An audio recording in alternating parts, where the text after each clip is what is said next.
Look at the sheer scale of this operation. This open-cut pit belongs to Hancock Prospecting, the engine making Gina Rinehart Australia's wealthiest person. Recently, Rinehart has been throwing her considerable weight behind populist politicians like Pauline Hanson. At a national summit, Rinehart handed Hanson a toy bulldozer on stage, suggesting they use it to flatten government bureaucracy.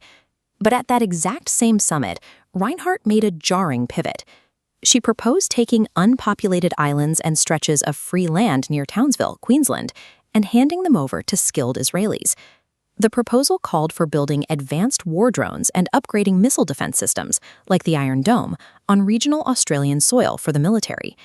You have to ask why. Why are an Australian mining magnate and an anti-immigration politician suddenly teaming up to champion Middle Eastern military manufacturing? The answer lies in a highly funded political machine operating quietly behind the scenes, designed to weaponize foreign conflicts for domestic gain. The main engine of this network is a group called Advance. They present themselves as a grassroots conservative campaign, but they actually function as a highly aggressive digital lobbying operation. Tracing the capital pipeline, Gina Rinehart is a major financial backer. She injected $895,000 directly into Advance's war chest. This influx is deployed to systematically attack climate change regulations, campaign against renewable energy targets, and target progressive politicians. By funding Advance, Rinehart can deploy millions into aggressive anti-regulatory campaigns while keeping her corporate brand at a distance. This allows the lobby group to take the public hits for polarizing rhetoric, effectively insulating Hancock Prospecting's mining interests from the political fallout. To make these campaigns emotionally resonant, this corporate network needs an ideological spark. That brings us to Dr. David Adler, a key advisor and high-profile backer inside Advance. Adler serves a dual role. He is also the president of the Australian Jewish Association, where his primary focus is Hasbara, a term for proactive, state-aligned pro-Israel advocacy and public relations. The AJA operates far outside the traditional community framework. While established Jewish organizations have historically focused on bipartisan diplomacy, Adler's self-appointed group split off to push a highly polarized traditionalist agenda.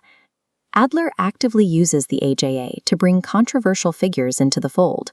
He has hosted formal election forums with Pauline Hanson's One Nation Party, integrating them into conservative Zionist circles despite intense rejection from mainstream community leaders. The trade-off is incredibly efficient.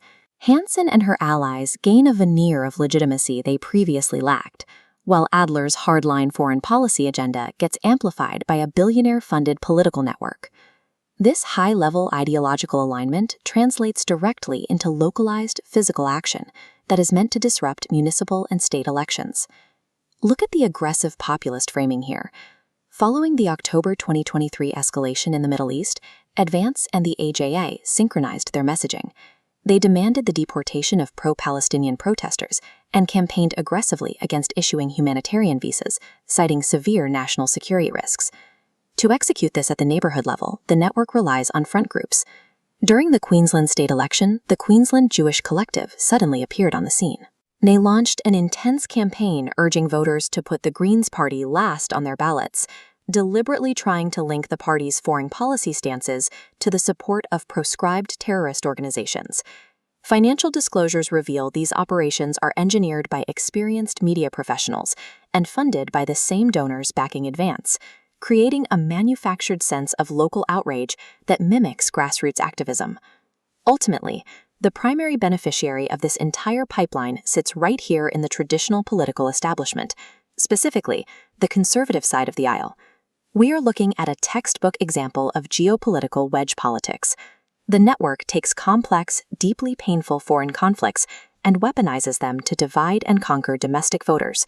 It is a calculated misdirection.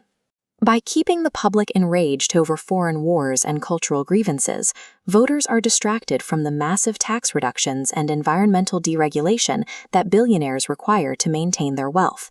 The cost of this strategy is borne by local communities.